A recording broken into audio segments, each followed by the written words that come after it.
welcome to the garage, the court of public opinion in session yet again with a mallet. Gary's just reminded me to remind you, get your flu needle. I don't know what you think of vaccination, but I think it's just plain crazy to head into winter without a flu needle. I really do. I don't know why people are against vaccination. It's plain crazy to me. The Mini Moke is 60 years old this week. Well, sort of really last week, but close enough to the end of the week to make it okay to say. 60 years old. Very practical car, you know. Very cheap.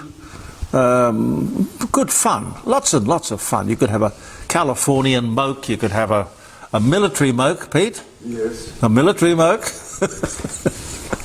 Oh, they were good fun. Looking back on it, that was a pretty mild summer. My experience is that here in Adelaide, we get usually about 20 unpleasant or hot days, and by that I mean sort of 40 degrees or more. This year, I think there are about 10. Now, is the weather getting milder?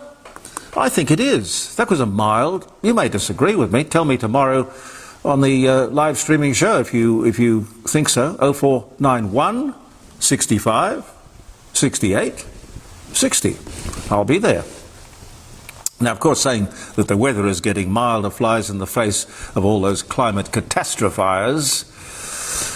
And almost to the day, I noticed the second day of autumn, second day of March, around here, the glory vines and the Boston ivy started to go their reds and yellows. Beautiful. Absolutely beautiful. Now, a few things that caught my eye during the week. Seniors cards will be available to everyone over the age of 60. Okay. Aboriginals, 50. Now, why the difference? Why? Why the difference? Is that racism or patronising or what? I don't know. Also somewhat strange, in Victoria, the government pays out, the cash-strapped Victorian bankrupt government pays out $22.5 million a year for a cultural burn.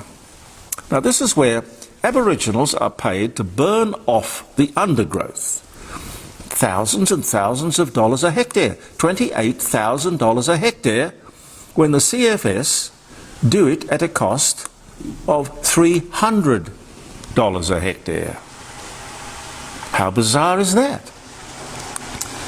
And speaking of wasting money, we now have more public servants per head of population than any other country in the world. Do we hear a round of applause here? Gary's here, Pete's here. We are number one in the world for public servants and bureaucrats. Wow. 2.6 million public servants, more than any other country. They cost us $250 billion a year. Unbelievable. There are only 10 million workers in this country. This is out of control. 9 million productive taxpayers are carrying 19 million who are not. I don't know. It's not sustainable, is it? Really? And I thought this was interesting. There is no link, it's reported, between the number of legal guns and the number of guns used illegally. What's that line you use, Pete, about if they take the guns from... If guns are outlawed... If guns are outlawed, only outlaws will have guns. I think that eloquently says it all. But, yeah, the number of underage or forced marriages in this country has jumped by 1/3 in the last financial year. Nobody quite knows why, but we're talking about girls as young as 11. Now, were these families told when they entered Australia that this was not tolerated here? Or perhaps they were given the impression that what they did at home in the old country was okay here. Come on in, keep it going. I'll say it again. no migration without assimilation, Australian laws and Australian culture only. Thank you. And if that annoys you and you would like to talk about that tomorrow morning around the dining room table, 0491 65 68 60. It's so sad to see letter writing in decline. The decline in people posting a letter.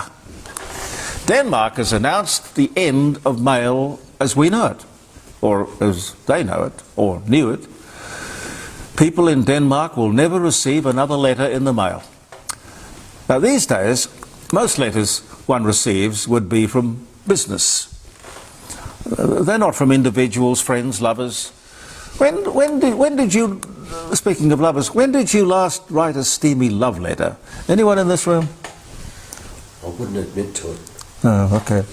No one wants to admit to it. Who was it who said quite cynically, never put it in writing? I don't know. I remember when I was a kid, I was working at Angus and Robertson's. In fact, it was the first job I had, selling books. I was just out of school, started out as a holiday job. Angus and Robertson's in Castlereagh Street in Sydney, opposite David Jones. I remember it well. I can, even just talking about it, I can smell, had a particular smell to it, the books I mean. There was a whole section on letter writing. Books to tell you, show you how to write a letter.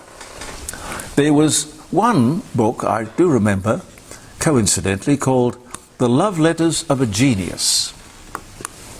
Now this guy was great. Well, perhaps he thought so. I don't know. I don't know what his success was like. But this guy thought he was great at writing love letters. And from what I could see, what did I know? It looked pretty good to me. It was a collection of what he considered to be his best, most successful examples. As I say, I was only 16, but I learned quite a lot from that book. It was a bestseller. I'm sure what people did, they would buy that book, they would adapt the letters to suit, no copyright problems, just plain old plagiarism, but who's going to know? The joy of a handwritten letter, expressing personal thoughts, emotions, feelings, genuine human contact. Maybe a kiss at the bottom of the letter. A letter ideally written with a fountain pen rather than a biro. Oh, now I'm just being picky. It's sad to see that that era is over or closing. You'll never receive another letter in Denmark. Shocking. And Australia's not far behind, which leaves us with email. Pretty soon the art of handwriting will be lost altogether. There was a beautiful fountain pen up for auction. In fact, I have it here. I brought it down with me. I keep it because I think it brings me some measure of good luck for some reason. It's a Parker fountain pen, very old one, very nice one. It didn't sell at the auction. I wanted it. Didn't sell. I bought it after the auction for a fraction of what it was worth, and a fraction of what it was probably, what it was priced at new. Sad. Ah dear. Back to reality.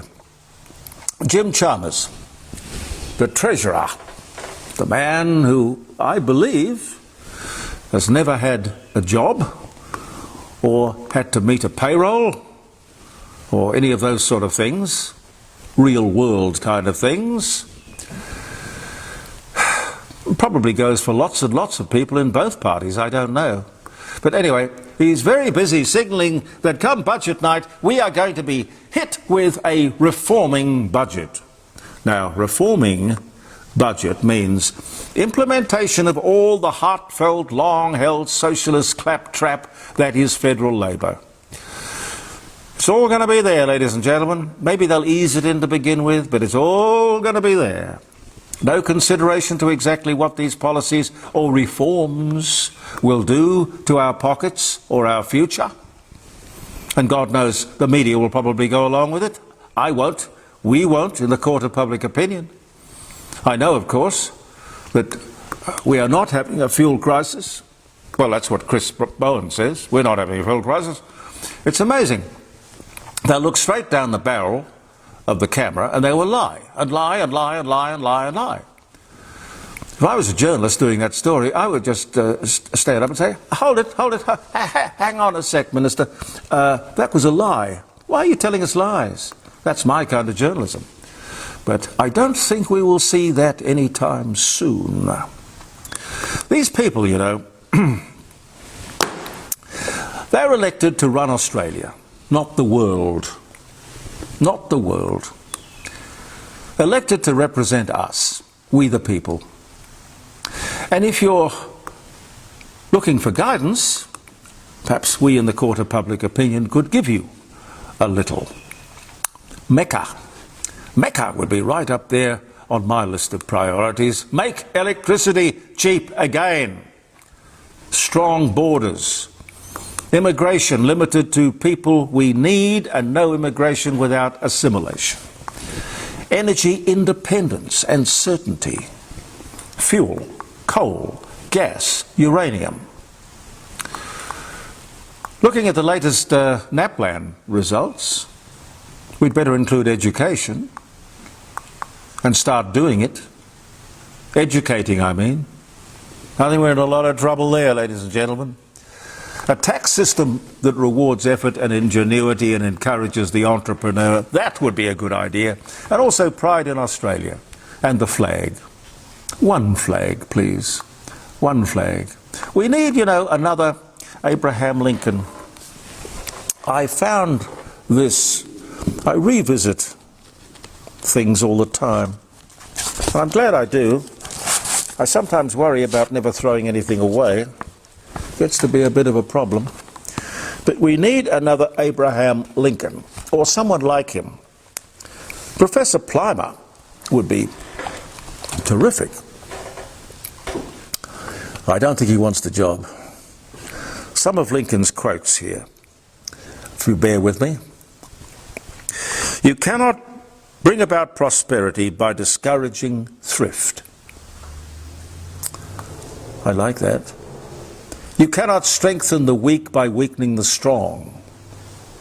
You cannot help the wage earner by pulling down the wage payer. You cannot further the brotherhood of man by encouraging class hatred. You cannot help the poor by destroying the rich. You cannot establish sound security on borrowed money. You cannot keep out of trouble by spending more than you earn.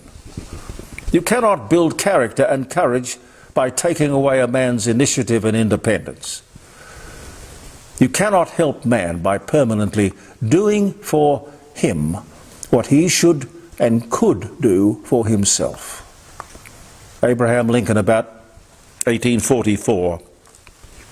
This is from a book that Stephanie Marsden wrote a fair while ago.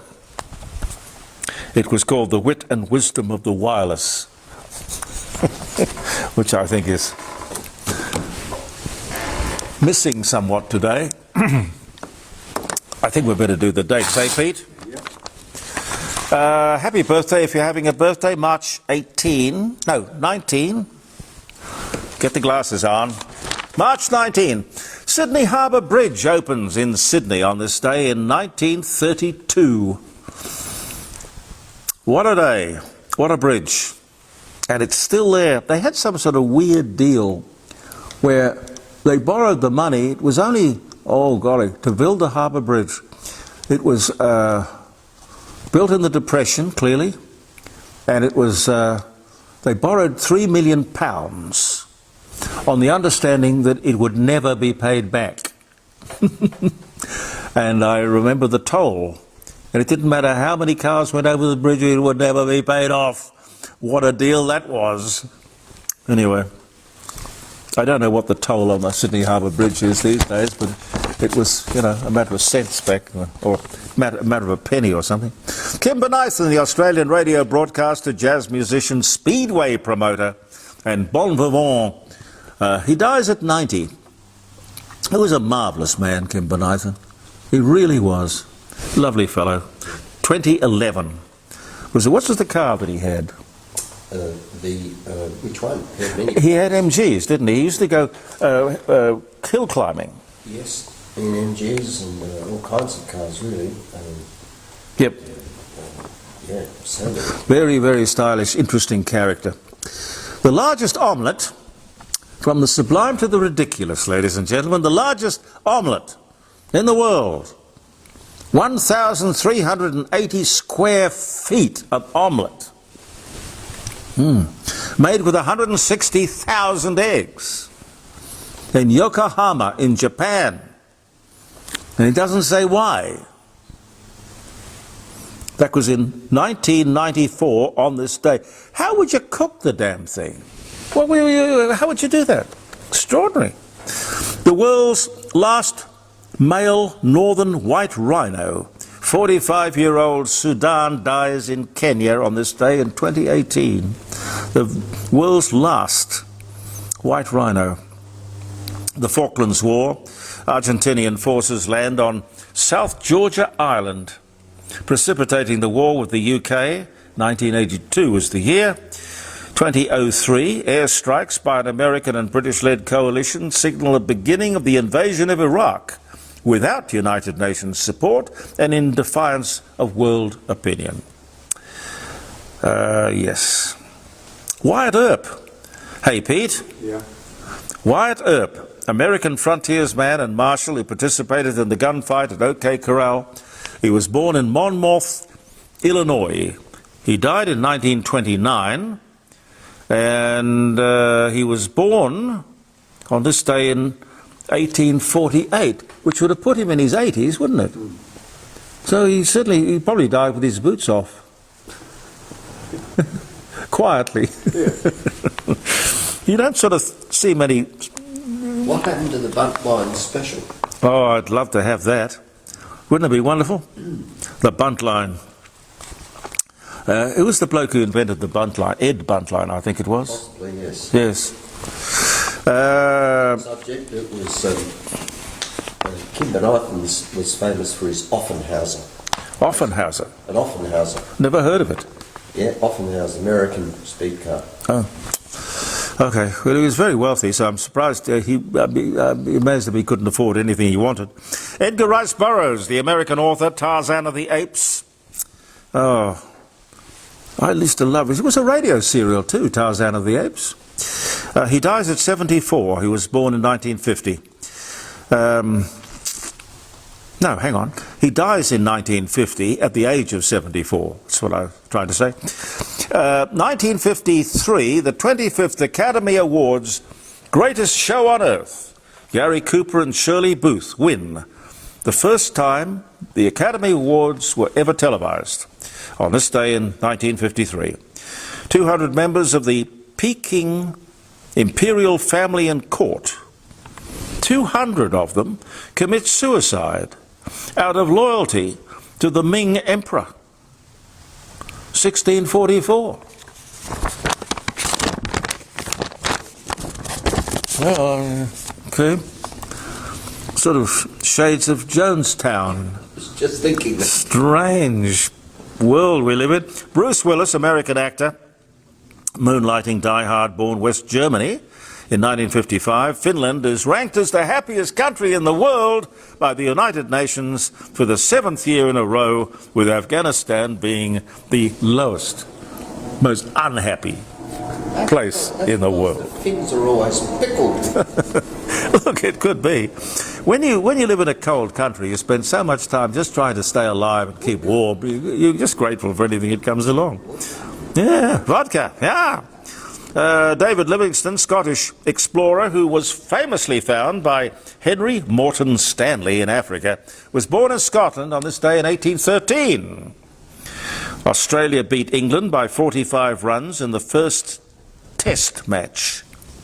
Pete, was that a good score? It's relative. No, I mean it's... 1877 was the year, anyway. Let's say that. Sean Connery, first day of shooting on the James Bond film Goldfinger, this day in '64. And Ursula Andress, Swiss model, actress, sex symbol, Dr. No, Casino Royale. She, sensuous nurse, born Switzerland, this day, 1936. One more. Harvey Weinstein, American film producer, Miramax Films and convicted sex offender whose actions helped spark the Me Too movement, born New York City, 1952. It's all part of the rich tapestry. Now, please join us tomorrow. We've got a stack of guests, and I hope lots of calls from you. 9 o'clock till 12, live streaming from around the dining room table. JeremyCordeaux.com, that's how you find us. Simple Radio is the app, if you've got that on your phone. It's a very good way to listen to us if you would like. And you can have us where I like to be, in the palm of your hand. 0491 65 68 60. I'll see you tomorrow. This has been Jeremy Cordeaux. Believe in yourself, and thank you for viewing the Court of Public Opinion.